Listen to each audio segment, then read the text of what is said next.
are you doing, Roman? Oh, my hands are cold. Oh, feel how cold my hands are.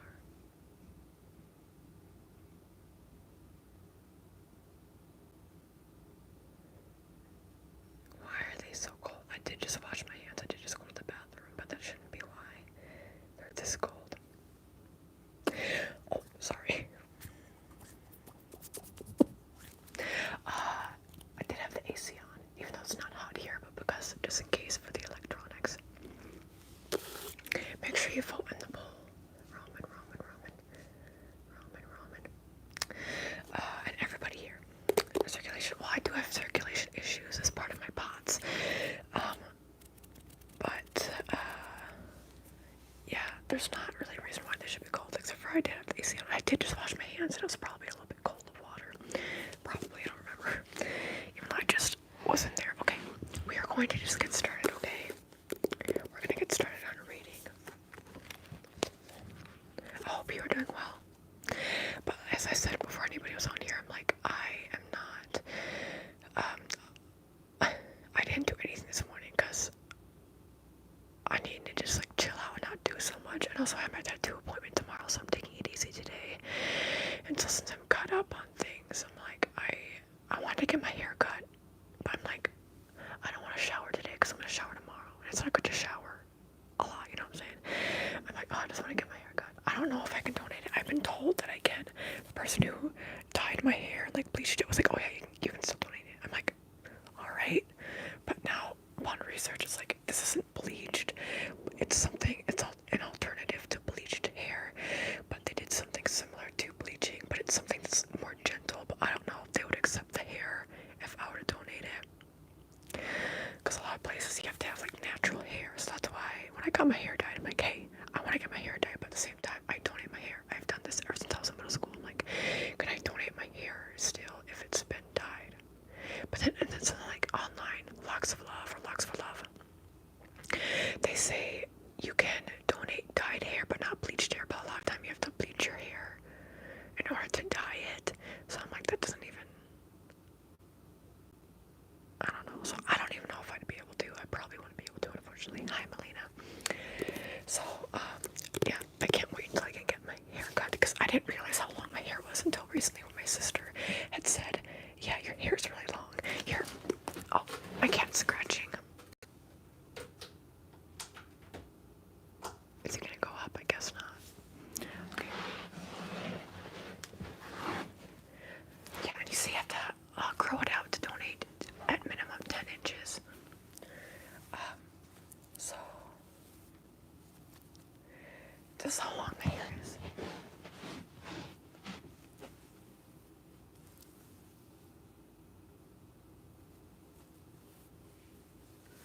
So 10 inches would be around right here when I had measured it.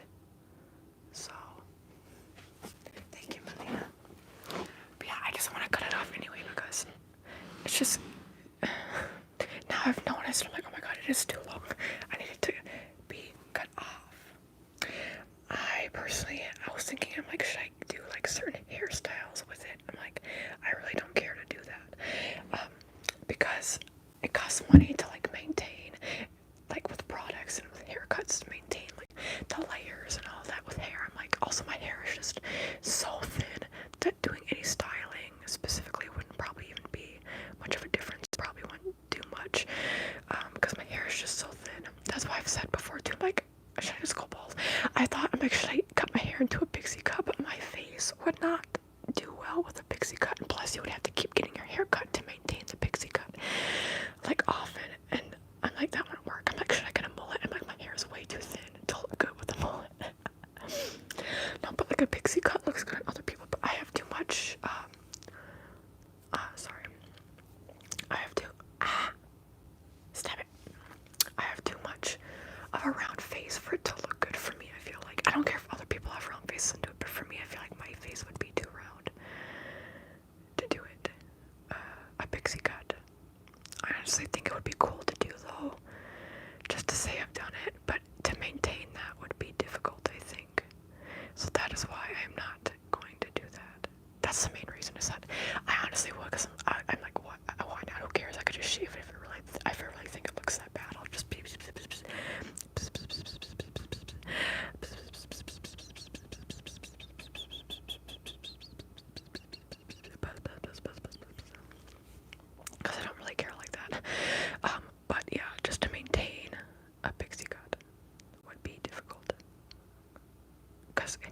haircuts are expensive. Which is why I was thinking, like, should I just get my hair cut? And like, if I just go to like the cheapest place in town, that's a little bit more expensive than if I were to get hair cutting, like trimmers from the store. So I don't know. You get have you ever had a pixie cut? People who do that are so cool. Or like some short little bob thing. Courtney Miller from Smosh recently got a cool bob hairstyle. It looks cool. Thank you.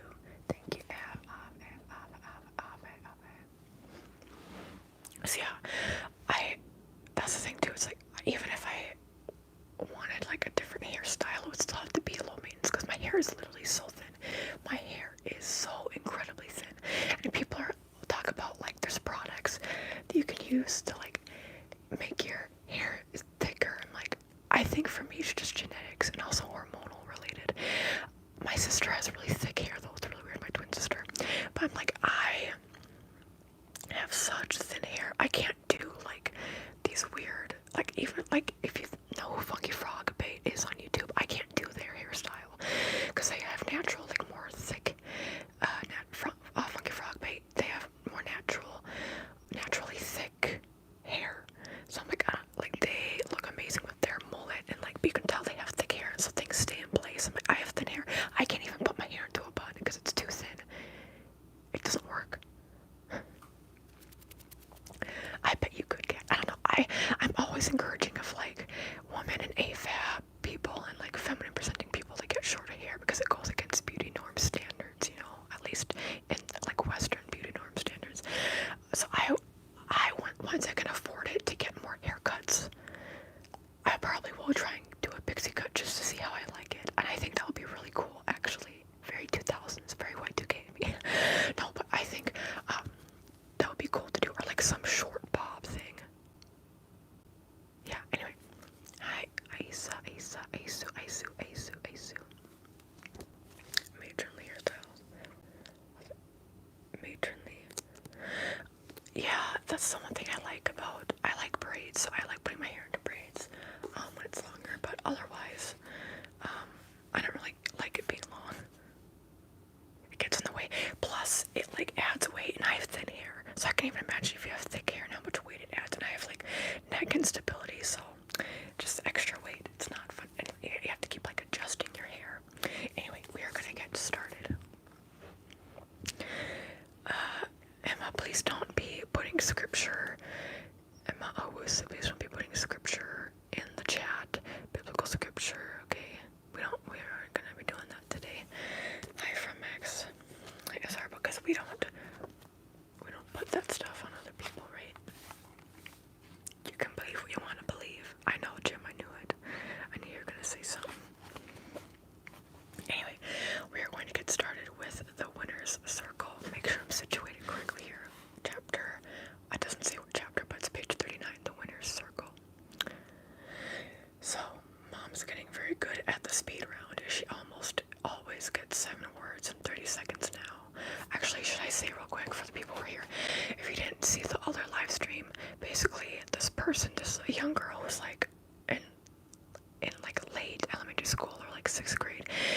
Her and her friend who was her neighbor, they aren't talking anymore. Her boy neighbor are not talking anymore after he got punched by somebody who was outside, who was like also a kid, I think. And they live in New York City, and the mom is prepping to go on, what is it, the $10,000 circle? I don't know, that's Celebrity, not the Pyramid. And they live in an apartment, and she's training for that, but then the mom went missing. No, but he went missing. No, the mom went missing. And now the young boy isn't talking anymore either to her. They can't be friends. Anyway, it's called When You Reach Me. Hey, silly cheese. Okay. The winner's circle. Mom is getting very good at the speed round. She almost always gets 7 words in 30 seconds now, no matter who is giving the clues and who is guessing. The second part of the $20,000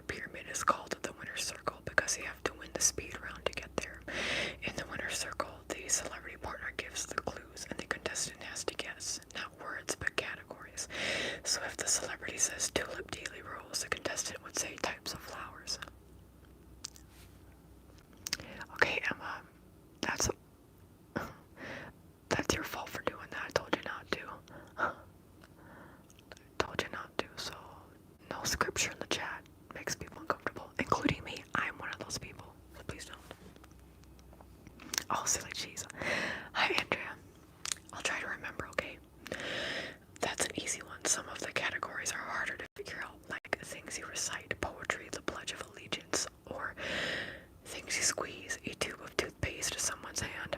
The last category is always incredibly hard to guess. Maybe things you prolong or things that are warped.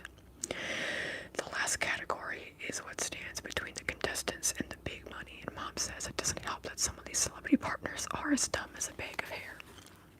If Mom wins her first speed round and correctly guesses all the categories in the winner's circle, she'll win $10,000. If she wins a second speed round, the winner's circle is worth $15,000, and if she wins a third time, she'll go for $20,000. That's what I mean by big money. During the speed round, you can point or gesture all you want. If the word is nose, you can point to your nose, but the rules change in the winner's circle. No hand movements of any kind are allowed, which is why I'm tying Richard's hands to my desk chair. I'm using the glove hitch.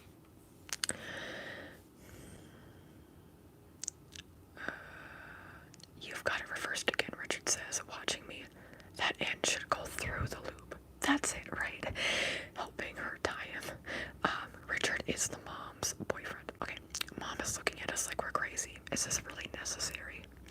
She has to practice, he tells her, for when you win the sailboat. Mom rolls her eyes. I get my cards ready. I've written everything out in fat block letters so Richard can read them from a distance. I'm going to hold them up one at a time. Behind Mom's head, where Richard can see them, in the real show, they have these big panels that spin around behind the contestant's head to reveal the next category, but obviously we don't have that kind of technology. Louisa's lunchtime notes are good. She's even written down what Dick Clark says at the beginning of every winner's circle. He always uses the same words. Here is your first subject. Go. We set the egg timer for 1 minute. Mom has to guess the names of 6 categories before it goes off. Here's your first subject, I say, trying to sound like Dick Clark. Go. I hold up the first card so Richard can see it. The card says, things you climb. Richard nods and starts giving Mom clues. A jungle gym, a mountain, high things. Mom guesses. Richard shakes his head. Stairs. Things that go up, she yells. He shakes his head again. A ladder. Things you climb. Ding, I say and hold up the next card. Okay, Richard says. Pear is cheese, wine. Fancy things. Mom yells. Romantic things. Fries. French things. Ding, next card. A pillow, Richard says. A kitten. Soft things. A cotton ball. Puffy things. Fluffy things. Ding, next card. A baby carriage. A shopping cart. Things that carry things. Mom guesses things with wheels. Richard shakes his head. Thinks and says a button. Things you push. Ding. The egg timer goes off. We all look at each other. Mom has only guessed 4 of the 6 categories. No one says anything. It's okay, Mom says finally. We still have 2 more weeks. Okay, next chapter is things you keep secret. Bye, Andrea. Good to see you. Hi, Candy. I'm doing ASMR.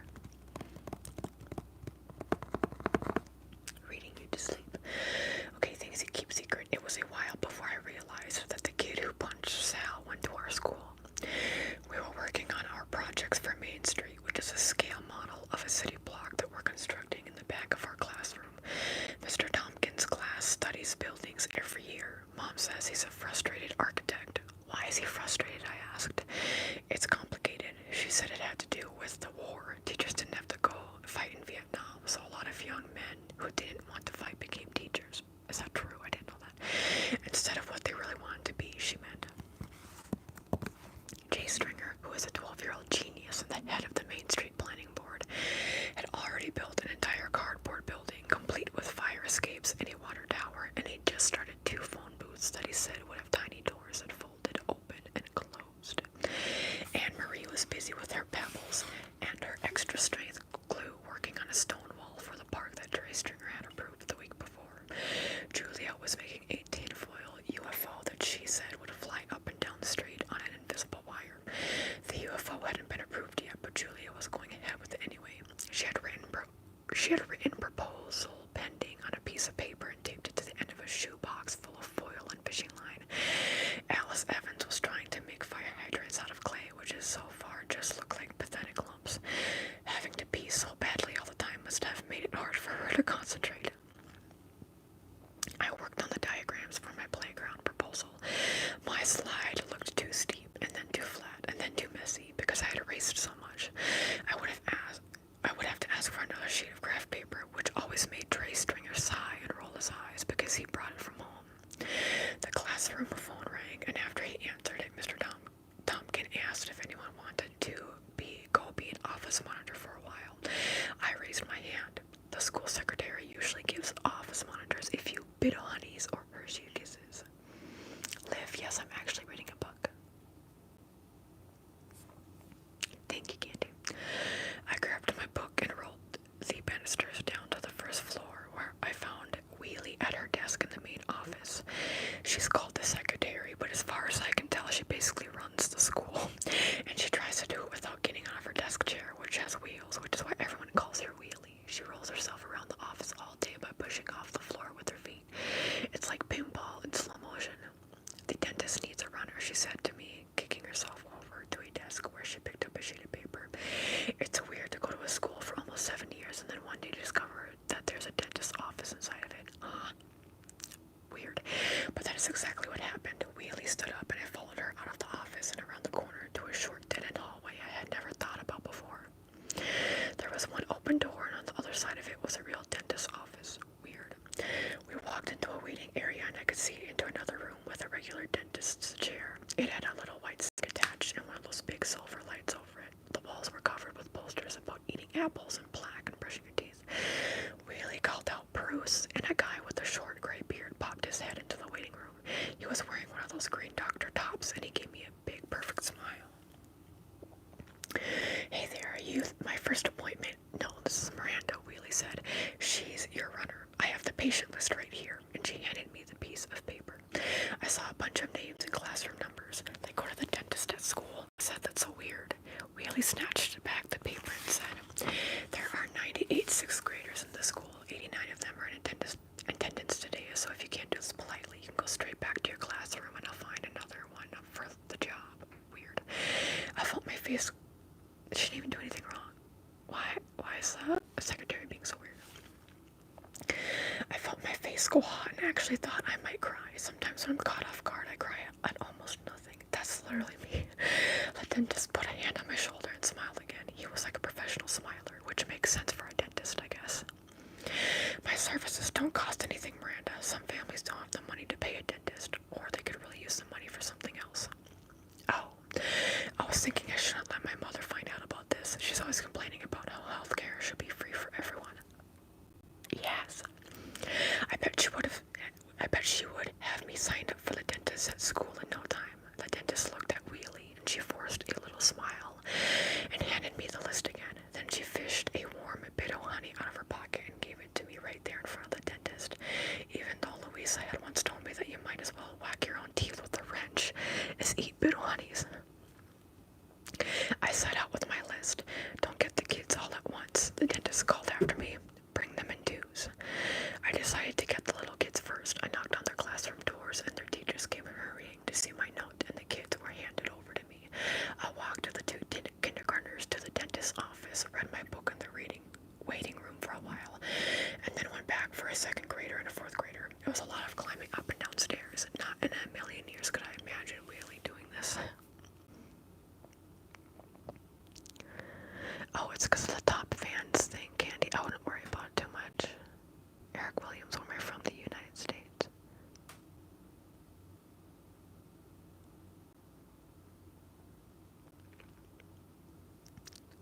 Oh no, what did I miss, Roman? What did I miss? Hi, Eric. Hi, research. I'm doing when you reach me. When I got back to the dentist with my second drop, one of the kindergartners was already waiting to go back to class. She had this big smiley tooth sticker on her shirt. I brought her back to her classroom and then went for the last kid on my list, a sixth grader like me, Marcus Heilbronner, in class 6506. I'd never heard of him. Must be that one. That one kid. Oh my gosh. I knocked on the little window in the classroom door, waving my paper. The teacher, Mr. Anderson, came over and I showed him my list. Marcus, he called, and a boy stood up. It was a boy who hit Sal. He'd gotten a very short haircut, but he was definitely the same person. My brain started yelling at me. It's the kid who hit Sal. He goes to your school. The kid who hit Sal goes to your school. And meanwhile, the kid had walked over to where I was standing with Mr. Anderson. Dentist appointment, Mr. Anderson whispered. Marcus nodded, went back to his desk, picked up a book, and then walked right past me and out the door. I followed few steps behind him. He knew the way. Crystalline, I'm whispering because this is ASMR. South Africa, that's cool. ASMR helps you relax, fall asleep, get you tingles, tingles, tingles, tingles, tingles. Some people it's more sound, tingles, tingles, tingles. Some people it's more visual. To get ASMR, some people don't try to get tingles, they just try to relax. Sometimes it's a combination of both. Tingles, tingles, tingles, tingles, tingles, tingle, tingle, tingle, tingle, tingle, tingles. It was an instant misunderstanding. Brittney in his house going gooner mode when I responded with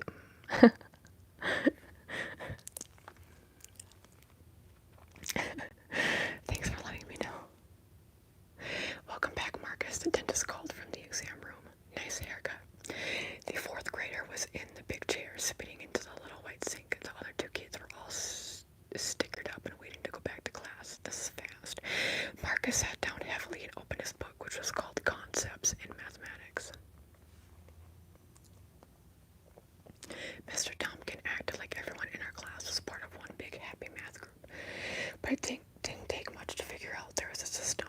Red math books for genius kids like Jay Stringer, orange ones for kids like me who did okay, and yellow ones for kids who left the room twice a week to meet with Miss Dudley, who did quote-unquote math support.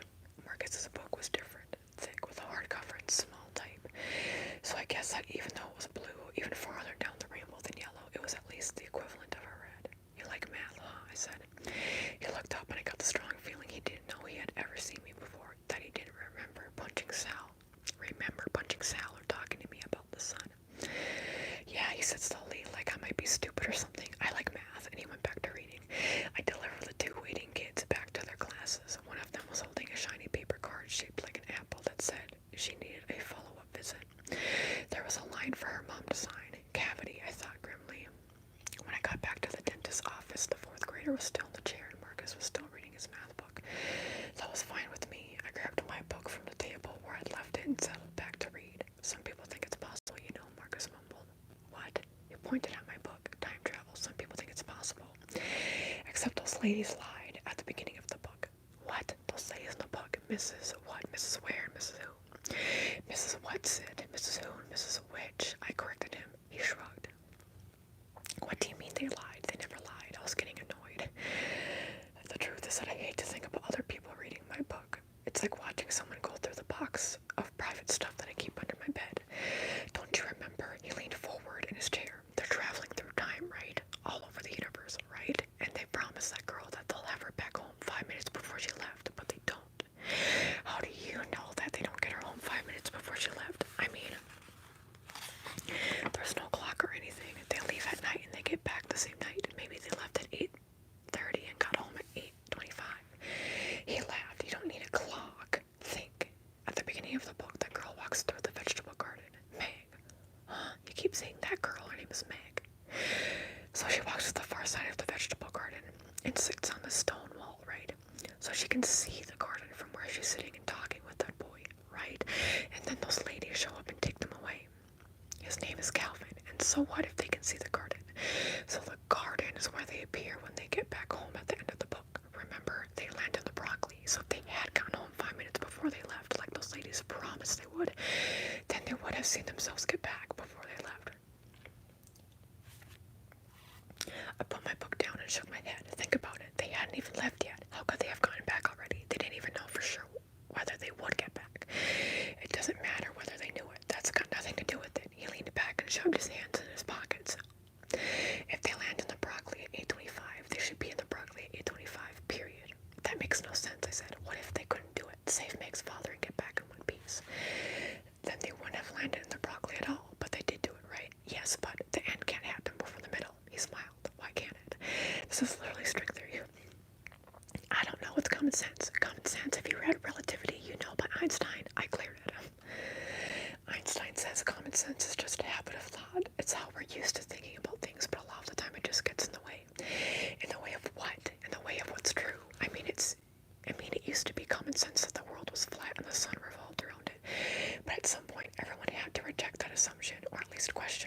Well, obviously somebody did. Well, duh, Copernicus did.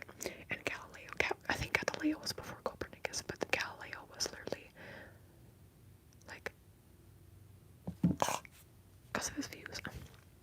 He was jailed, and I think then he was, I know he was for sure, like, imprisoned. Anyway, because it went against the churches. What the church thought was true. Well, duh, Copernicus did. Look, all I'm saying is at the end of the book, they don't get back 5 minutes before they left, or they would have seen themselves get back before they left. I gave up. It was dark in the garden. I said maybe they just couldn't see themselves from where they were sitting. I thought all of that, he said, but they would have heard all the yelling and the dog. My God, doesn't matter. It's a story. Someone made it up. You do realize that, don't you? He shrugged. The story is made up, but time travel is possible in theory. I've read some articles about it. Wow, you really do like math, do you? He smiled again. With his super short hair, his head looked like a perfectly round ball when he smiled. This is more like physics. Fine. You really like physics, don't you? Yeah. He picked up my book from the table and flipped through it. Actually, I had almost the same conversation with my teacher right after I read this. She didn't understand me at first either. Mr. Anderson is a he. You really don't notice much about people, do you? Not Mr. Anderson. That was in 2nd grade. I wrote a book report about it. In 2nd grade. He put the book down. Yeah, back in Detroit where we used to live till last year. But I don't talk about this kind of stuff anymore, usually. Why not? He shot me a look. People don't want to think about it. I can see why, I said. It makes my head hurt. Still, you did better than most people. You're a pretty smart kid. I rolled my eyes. Gee, thanks.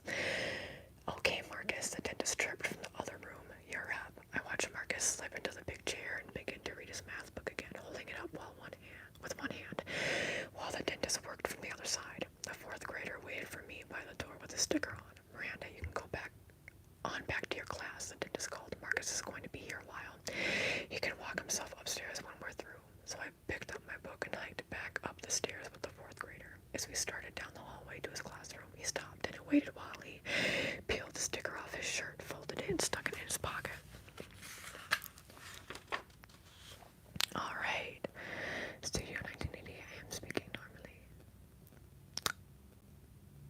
Also, because of your comment that you did, that was held for review, you will be kicked out of here, at least for being able to talk. Thank you, Kodak.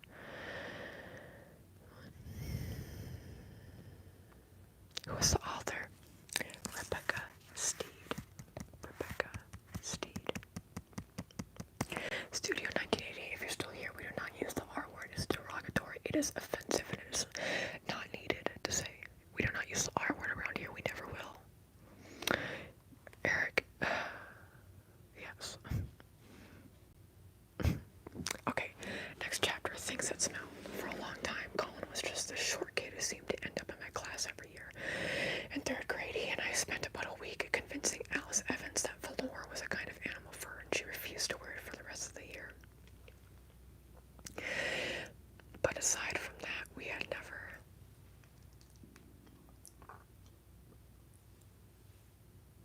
My mouth feels weird all the talking. It's like my lips are sticking to my teeth. Okay. But aside from that, we had never hung out together. I'd seen him with his skateboard in the park a few times, and he always let me have a turn on it, but that was all. And then suddenly he was everywhere. He came downstairs with me and Anne-Marie at lunch, or yelled, "Hold up," and walked to Broadway with us after school to get drinks at Jimmy's sandwich shop. You walked to Broadway. It was Colin who had the idea to ask Jimmy for a job. I'm pretty sure he was kidding. Colin was always saying weird stuff to people that made you partly proud to know him and partly wish you weren't standing next to him. Attention-seeking is what Mom would call him. Hey, Colin said to Jimmy after school one day, in the beginning of November, when we were paying for our Cokes. You're always alone in here. How about talking to the owner about giving us jobs? I'm the owner, Jimmy said. And who's us? It was me, Anne-Marie, and Colin standing there. Us, Colin said. We could work after school. Jimmy grabbed a pickled chunk out of the setup tray, which I didn't know the name of yet, and tossed it into his mouth. I don't need help that late. What about when I open up? We have lunch at 10:45, Colin said. A stupidly early lunch at our school. The older you get, the stupider your lunch period. Jimmy nodded. That works. Our lunch period was around 10:30 or 10:45 in high school as well. Well, there were different periods. First, second, and third lunch, and I had first lunch. At least senior year I had first lunch. Yeah, so senior year I had first lunch, and I think the other year I did too. I had first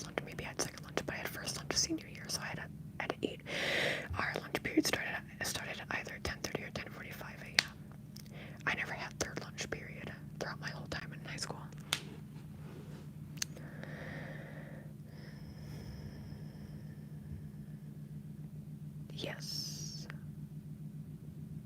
I'm gonna show off. Am I really? I'll show off my tattoos.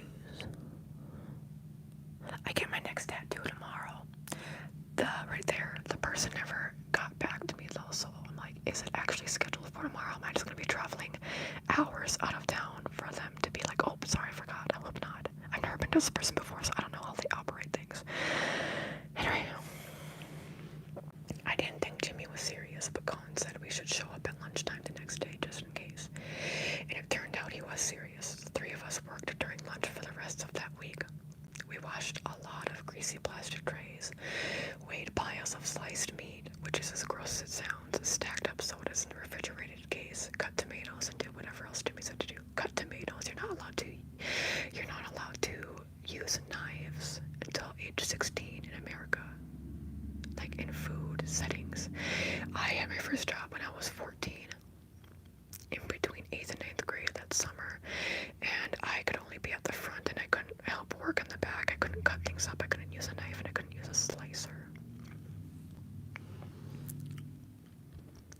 Yeah, right?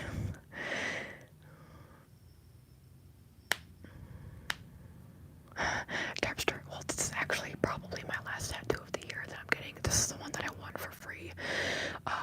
So I'll be getting that. And so that's why it's from somebody new, somebody I've never been to before. I won their giveaway.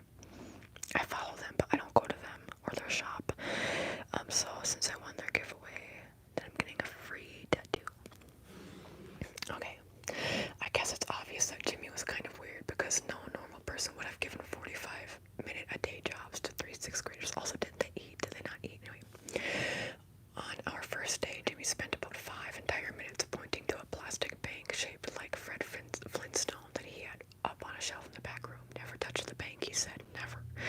When I pointed Jimmy's weirdness out to Anne Marie, she said, yeah, but he's nice weird, not creepy weird. Hi, John. Hi, Tiger.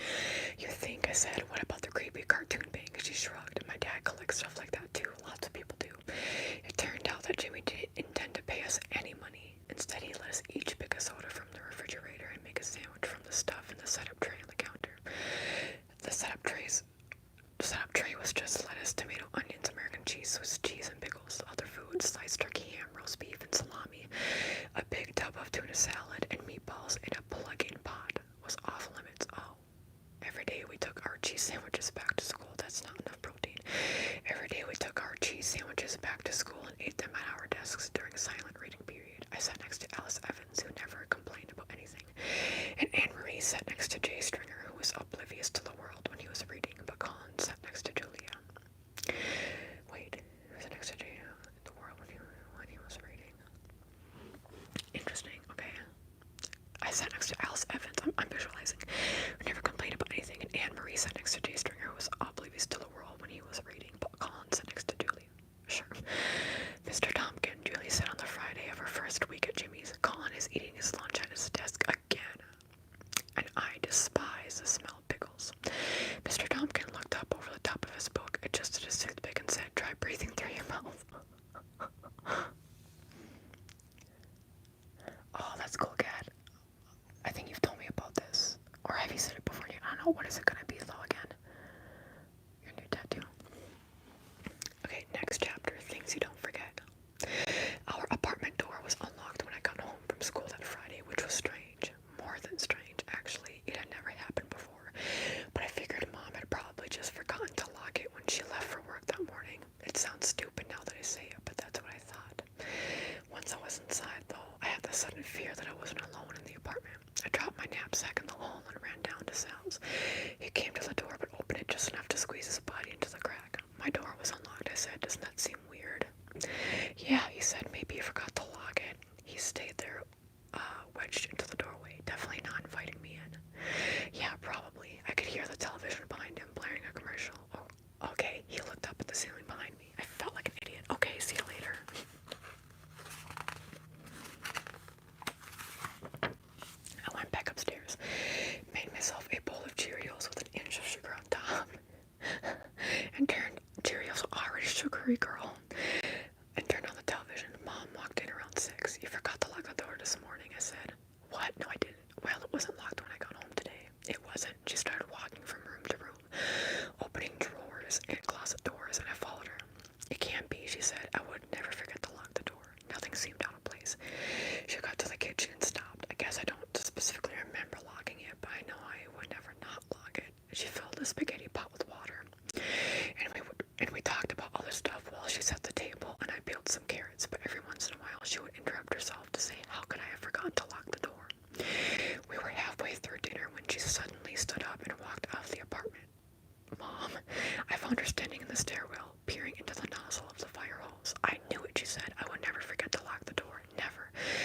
key was gone. We searched every room all over again, but couldn't find a single thing missing. It makes no sense, Mom said, standing over her jewelry box and staring down at the gold bracelets that had belonged to her mother.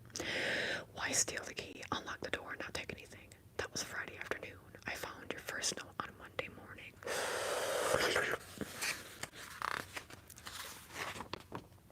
Next chapter, the first note. Your first note was written in tiny words on a little square of stiff paper that felt like it had once gotten wet. I was packing my knapsack for school when I noticed it sticking out of my library book, which was about a village of squirrels, or maybe it was mice. I had not bothered to read it. This is hard, harder than I expected, even with your help, but I have been practicing and my preparations go well. I am coming to save your friend's life and my own. I ask 2 favors. First, you must write me a letter. Second, please remember to mention the location of your house key. The trip is a difficult one. I will not be myself when I reach you. I was freaked. Mom was freaked. She took the morning off and had the locks changed, even though she said that Am could be anyone, that this had nothing to do with our missing key, and that the note could have been stuck in that book by anyone years ago, probably, and we never know why. Yeah, right. She was just trying to not make the daughter freak out. Isn't it weird, though? I said our key was just stolen on Friday, and now on Monday we find a note asking where our key is. It is weird, Mom said. She put her hands on her hips, but if you think about it, one thing really can't have anything to do with the other. Someone with the key wouldn't have to ask where the key is. It makes no sense. She was right, of course. It was backward. But somewhere in my head, a tiny bell started ringing. I didn't even notice it at first.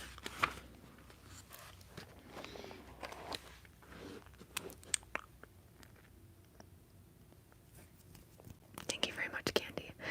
Valerie Smith. I am reading When You Reach Me, a book from my childhood.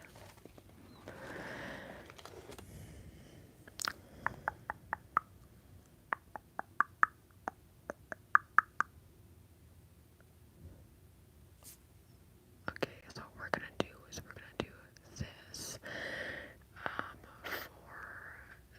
this, and then what time is it here? 10:40 a.m. I'm going to get a drink of water real quick. I'll be right back.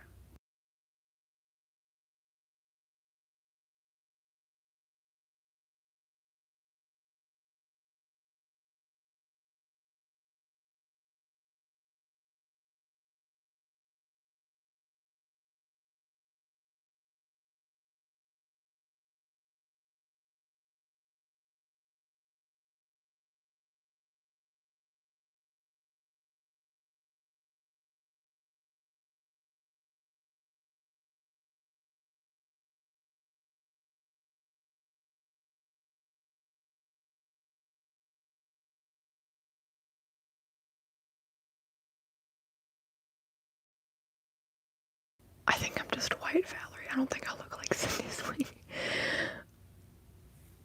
At least I hope I don't.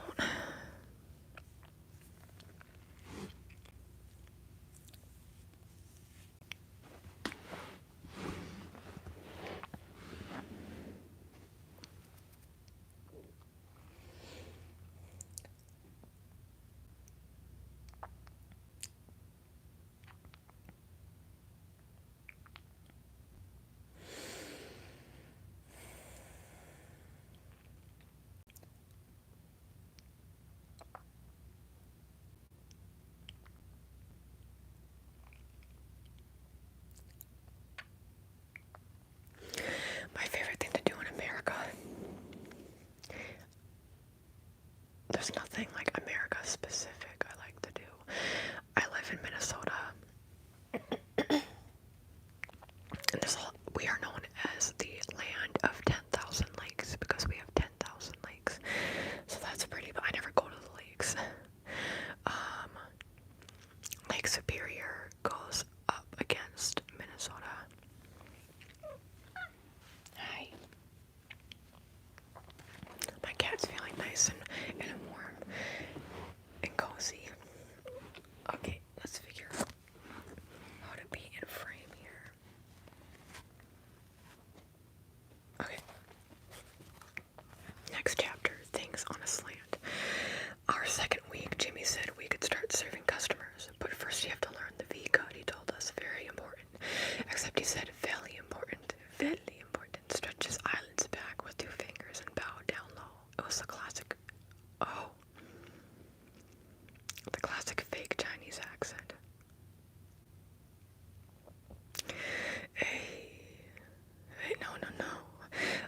I thought it was gonna be like I wanted to suck your blood like that. Okay, I had never seen a grown up do it before. If Mom had been there, she would have whacked him on the head with a plastic tray.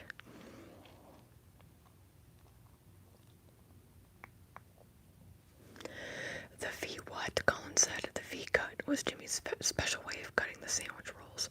Always a 45-degree angle, he said. He was very serious about it, sawing down one side of the roll and then carefully sliding the knife out and inserting it into the other side. The top of the bread was supposed to lift off in a perfect V, which was why Jimmy called it a V-cut. He gave us each a roll and watched while we tried it. Anne-Marie's was perfect. Colin's was passable. Mine was a disaster. When I lifted the top off, flaps of bread guts were hanging down, and Jimmy said it looked unappealing. You can see that for your own sandwich. You can use that for your own sandwich, he said, making a face at my shredded roll. Try again tomorrow.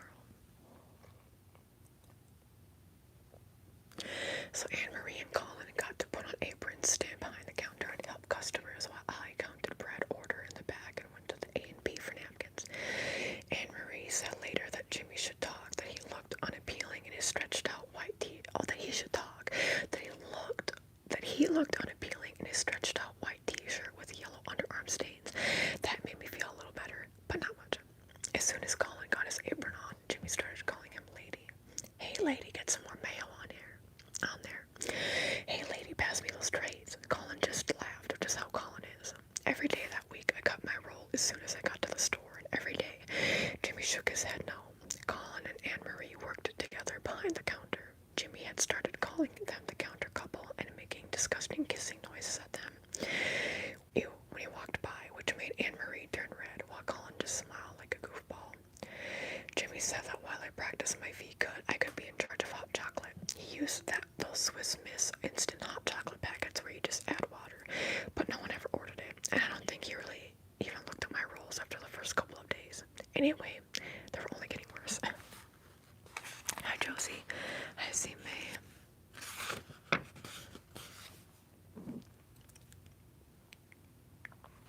It doesn't say the chapter number, see?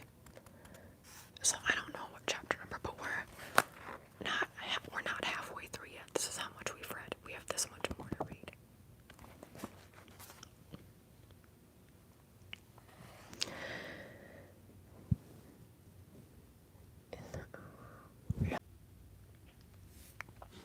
Roman, can you hear me? Hello? Hello? Hello?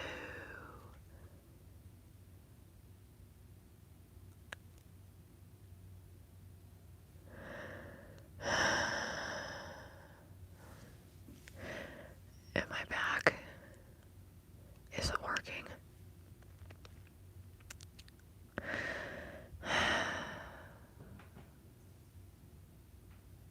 It must be something with YouTube because everything on my end is fine.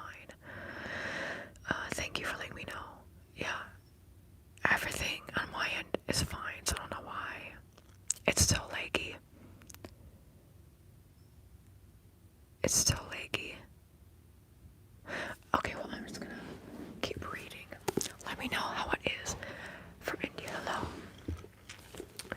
Let me know. Okay, good. Let me know, y'all, if it's still causing issues. Okay, I put it in the freezer for a minute. I put on the AC for a minute. Hopefully that helps. Perfect in your head. Okay, good. Thank you, Roman. Where were we? Upstairs, a weird thing happened after living there almost a day of my life. After living there almost every day of my life. I saw our apartment as if it were the first time. I noticed all sorts of things that were usually invisible to me. The stuffing coming out of the sofa in two places, the burns from Mr. Nunzi's cigarettes, the big flakes of paint hanging off the ceiling, and the black spot next to the radiator where dripping water had stained the wood floor. Excuse me, I said, I'll be right back. In the bathroom, I stared at the white tile hexagons on the floor and saw nothing but the crud in between them. I hid Mom's 20-year-old jar of Vaseline in the medicine cabinet that's been painted so many times it wouldn't close anymore. Erica, hold on my guess. Oh God, he blamed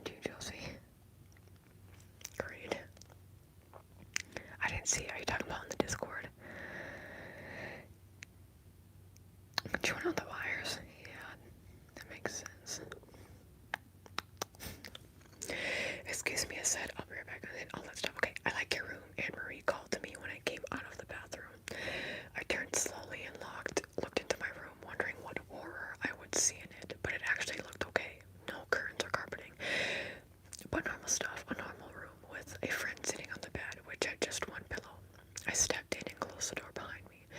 When Mom got home, we walked Anne-Marie back to her building. Luckily, the laughing man was under his mailbox by that time. I wanted Mom to be surprised when Anne-Marie's doorman called me Miss Miranda, but she just smiled at him. I could tell that Anne-Marie's dad was charmed by Mom. People always like her. He offered us some kind of powdered sugar dough balls he had in the kitchen, and Mom ate 2 of them while I said no thank you, that I hadn't had my dinner yet, which made Mom laugh and cough up powdered sugar, which made Anne-Marie's dad laugh. I looked at the sugar on the front of her t-shirt and thought that if she had the slightest idea what she looked like, she wouldn't be laughing at all.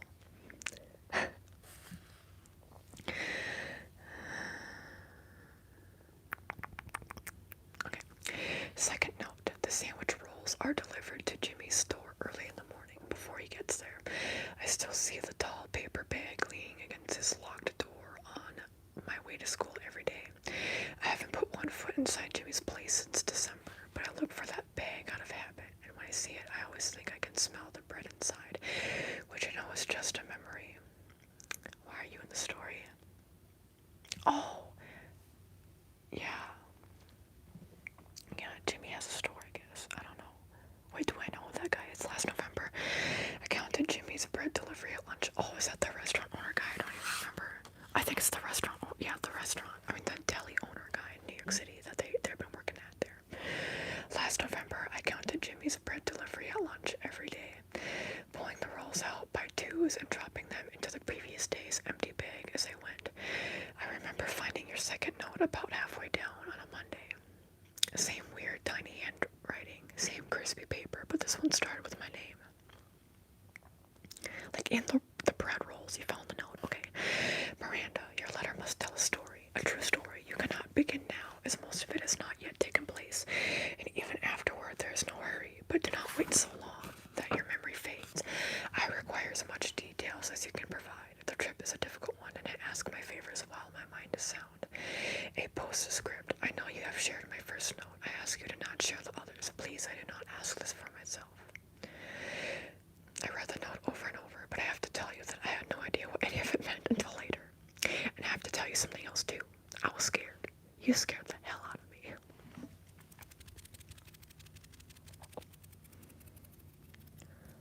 Hi, Green.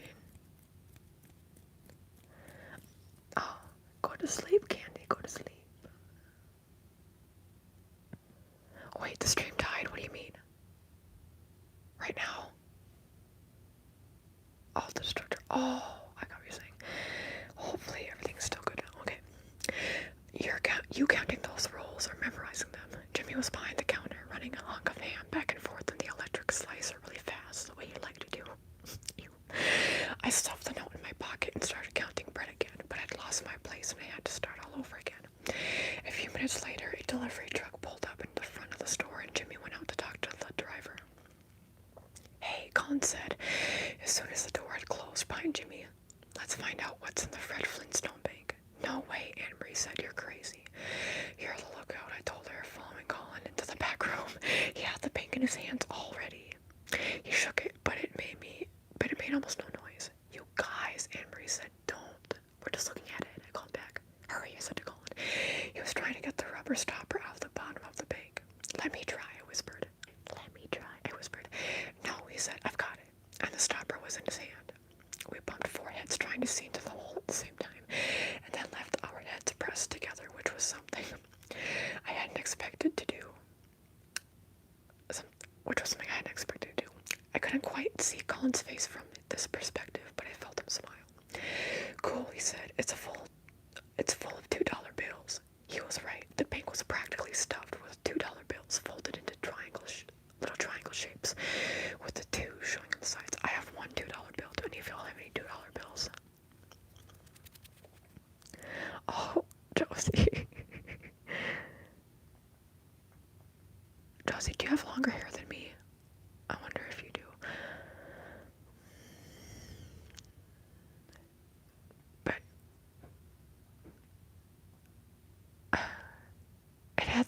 comment beheld for review, Josie.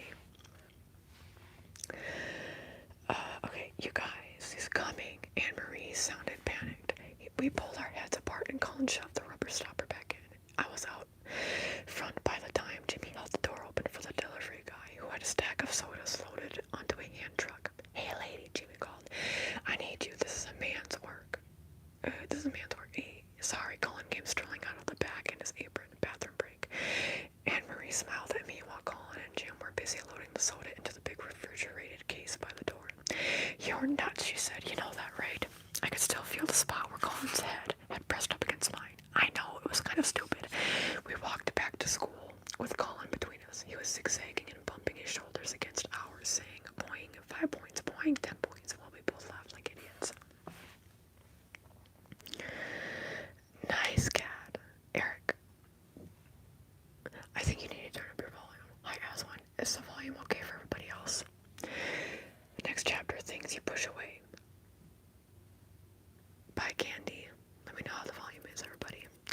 Things you push away. Ready? Richard asks Mom. We are practicing even more now. He sits in a chair opposite her. I'm the timekeeper. Mom closes her eyes, and I know that she is lifting a corner of her veil. She nods, and we begin. Mom says each of us has a veil between ourselves and the rest of the world, like a bride wears on her wedding day, except this kind of veil is invisible. We walk around happily with these invisible veils hanging down over our faces. The world is kind of blurry, and we like it that way. Oh, God.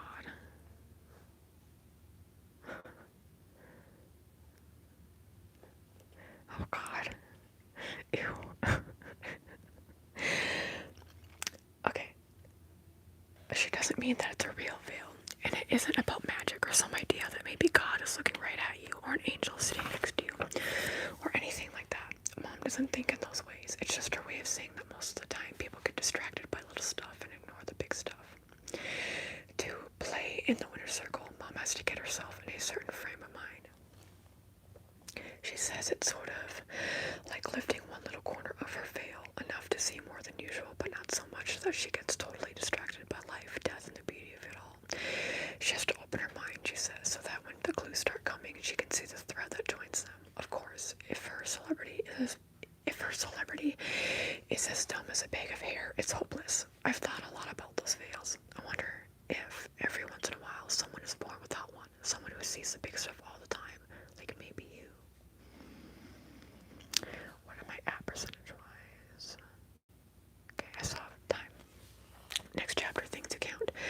Right before Thanksgiving, Colin and Anne-Marie were behind the counter weighing a slimy heap of sliced turkey into quarter-pound piles, separated by pieces of waxed paper. Jimmy said they should do a whole week's worth. Won't it go bad? Anne-Marie asked. Nah, stuff's full of preservatives. Colin licked his lips and said, yum yum, chemical turkey. Shut it, Jimmy said. For once, I was happy to be counting the rolls. Now that he had us, Jimmy seemed to have nothing to do. He sat on one of the stools bolted to the floor in front of the big front window and watched me with his arms crossed over his chest, his hands tucked under his yellow-stained armpits. He had already rejected my V-cut for the day. It was waiting for me on a tray behind Anne-Marie, getting dry as usual. Luckily, Jimmy didn't limit our use of mayonnaise. Lucky, Jimmy said, pointing his chin toward the window. There goes one of your little friends. On the other side of the street, Julia was walking alone, wearing her orange suede knapsack and an orange suede headband that matched. Matching suede knapsacks and headbands were probably all the rage in Switzerland, I thought. You mean Miss Swiss? I grabbed 2 rolls and dropped them into the bag at my feet. She's not my friend, not even close. He smiled slowly. Swiss Miss, that's a good one. Oh, Swiss Miss, not Miss Swiss, Swiss Miss. He stared outside for another minute and then stood up. You're funny, you know that. I shrugged, still counting but happy. A compliment from Jimmy was a rare thing. When I finished, I folded the top of the bag and lugged it to its spot behind the counter. Jimmy had disappeared into the back. Anne-Marie was giggling at something Colin had said. Ever since our foreheads had touched, looking at Colin made me feel strange, but good strange, not creepy strange. 80, I called out to Jimmy right on the nose. Better luck next time, he yelled back. Colin looked at me and grinned, causing my stomach to sort of float inside my body. He's dying for the bread order to come up short, you know. You should throw a roll in the trash one day just to make him happy.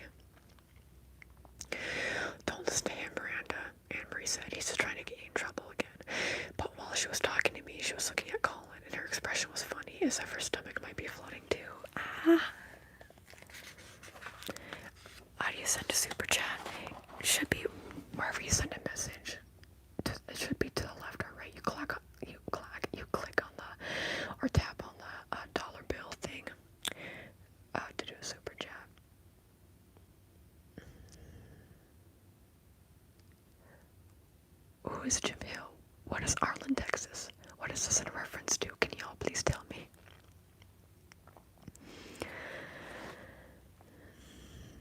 Hi, the boy studio. Okay.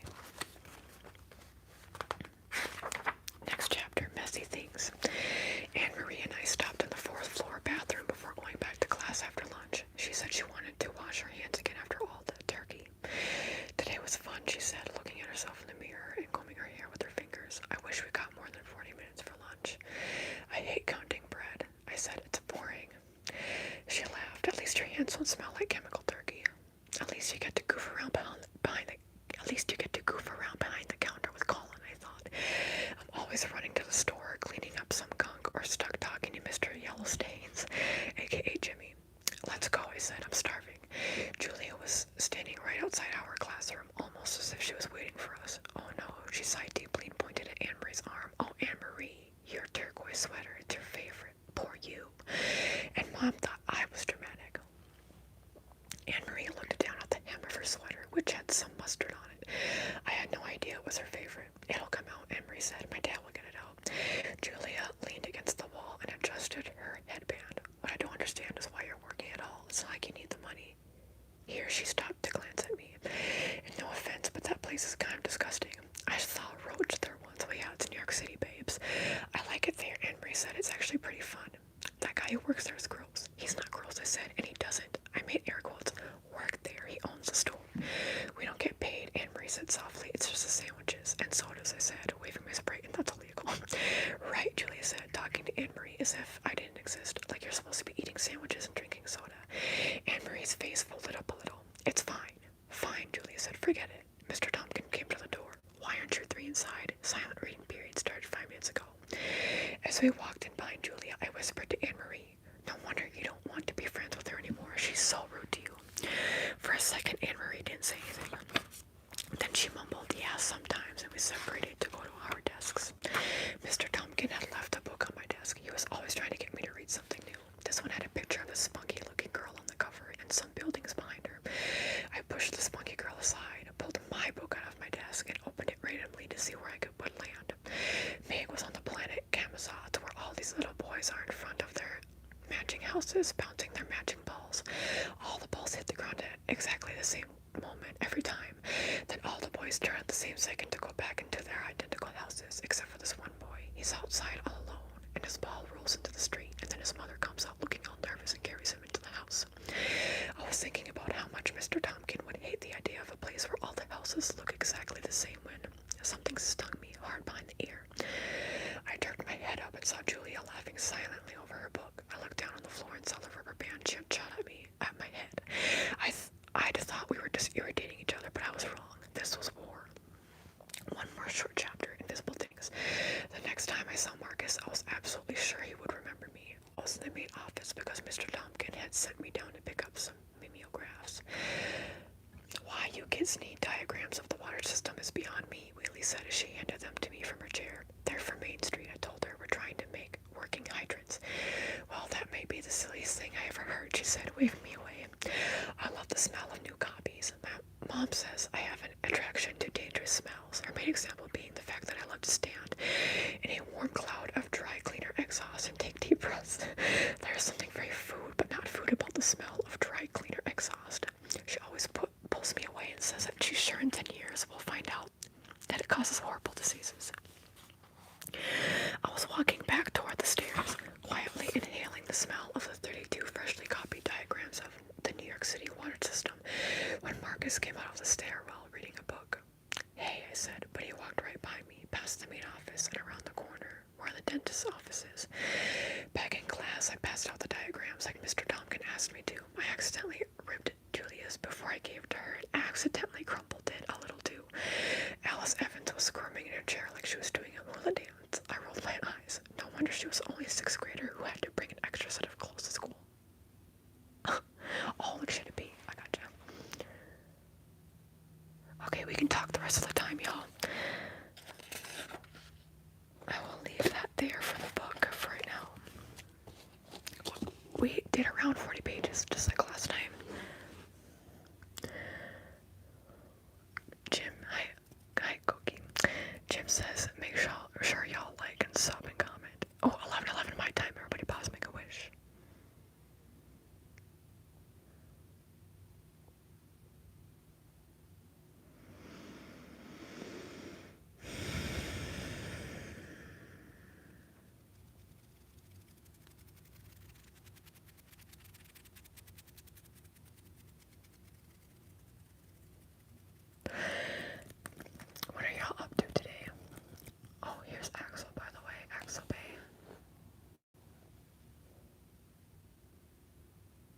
before he was right up against me. But now he's just staring over there. Interesting. Interesting indeed. Interesting feller.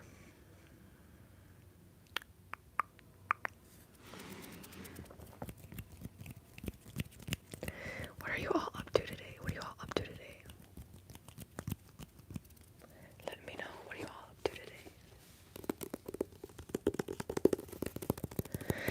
Ben Murray, you're from? Question mark, question mark, question mark, question mark, question mark. I am from the US of A.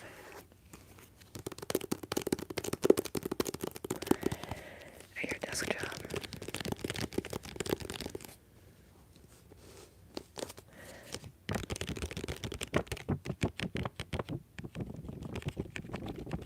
Do you like your job or do you wish you had a different job? At least I get to work from home so my animals can make company. Oh, that's amazing.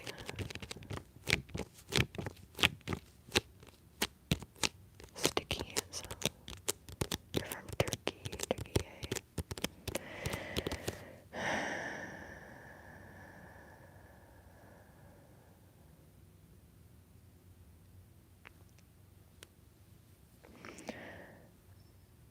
Most, half of you, 50% of you have mowed a lawn before, 42% of you have not, and 7% of you have, but only somebody else's lawn. Interesting. Yeah, I am part of the no category. I have never mowed a lawn. I've never had to. I've like, up until I had just turned 4, I've always lived in apartments. Don't love the company I'm with, but hopefully one day you can find a different company to work for then, with similar work itself.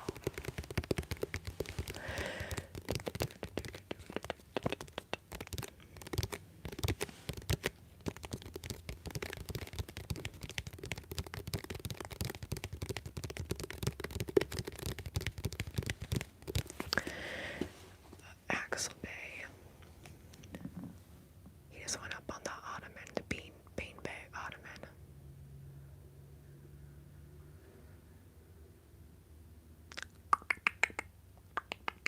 Axel.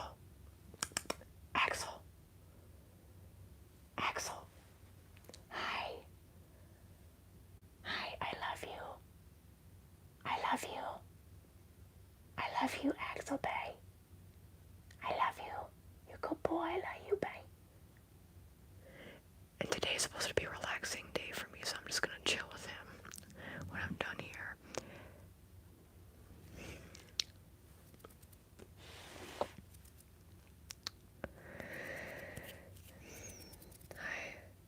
Hi, Chubby. Grass is a horrible waste for you. That's the thing that people say, it's really bad for the environment to mow lawns. You should just leave them because it's bad for the ecosystems, for the insects and the wildlife. Anyway, I'm going to head out. Thank you, everybody. You can like the video. Ben Murray, do I believe in God? Not in any organized religious God. No, it's probably not in the God you believe in. Hey, okay, putting you in timeout. No spamming, especially if it's about God talk. That really makes me upset. Really makes me upset. Like, control yourself. Okay, the idea of a finely manicured lawn comes from the rich French people. Yep. I know a lot of things come from not good backstories. Yeah. Anyway, I'm gonna head out. You can like the video. You can subscribe. I do live streams on Tuesdays and Thursdays. I upload on Mondays, Wednesdays, and Fridays. Sometimes on random days. Like I uploaded this past weekend on Sunday night, just a 3-minute video. There's the different tier levels for my memberships are in the descriptions. You can see them, or yeah. You can become a channel member at youtube.com/Brittney'sASMR/join. And yeah, different tier levels down below. You can join the Discord, get custom videos every week only for that tier. Check all that out. Yeah, and then people are like, well, like, growing up, I would always hear my mom be like people get, she would say, you know, people get upset if the neighbors don't mow the lawn. Like on Reddit, Reddit stories. It's like